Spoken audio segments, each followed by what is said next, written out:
Hey everyone, and welcome to another paint pouring video. Although this is my second post of the day, I painted this actually a couple of days after I painted the exploding rainbow one.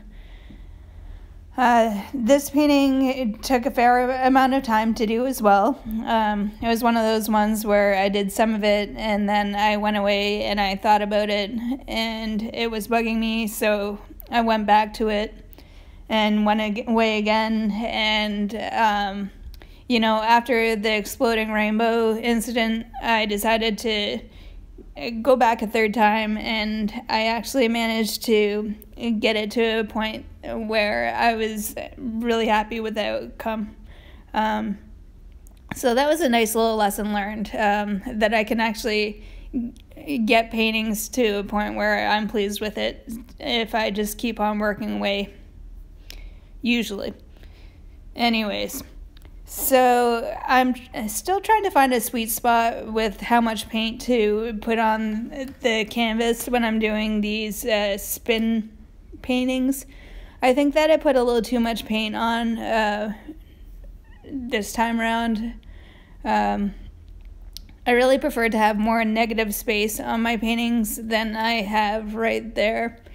I just find with the cells and all the colors and everything, it can get a little overwhelming. So I like having a whole bunch of negative space on there just to,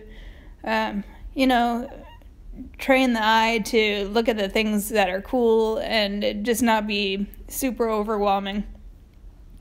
At this point, though, in the painting, I didn't realize that was what the problem was. I decided to put a ribbon on, mainly because I really like the cells that I get with that tray pour that I do. I think that it looks really neat. But then right after I did that, I discovered that, hey, you know what, there's like way too much paint on here. So I tried to break up the painting somewhat by putting those white channels in. I still wasn't really happy though. I have a tiny little tray that I like to use, so I filled up a little tray, and I thought that maybe it would help if I put some cells in that other corner there, which I did, and I'm so happy that I did because I got some really neat little cells there.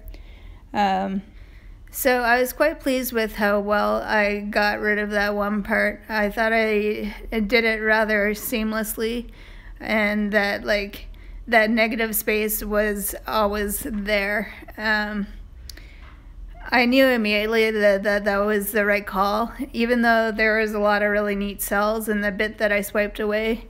It just gave the painting a little bit more form.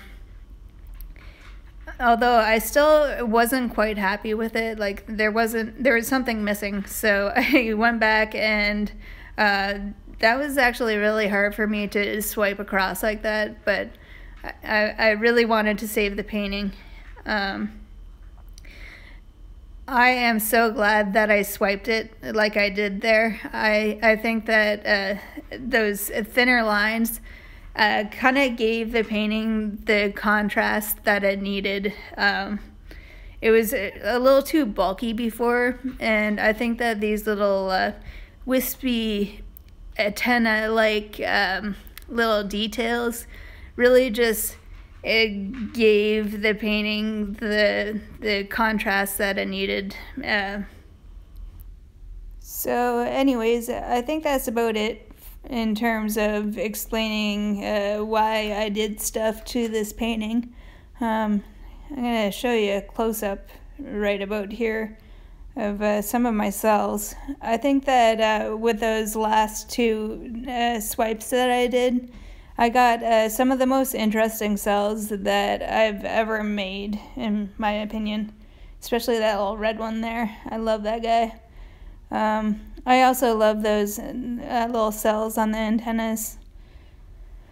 Anyways, I hope you liked watching my video. If you did, remember to hit like and make sure you've subscribed. Thanks for watching. I hope that you have a great day. Bye.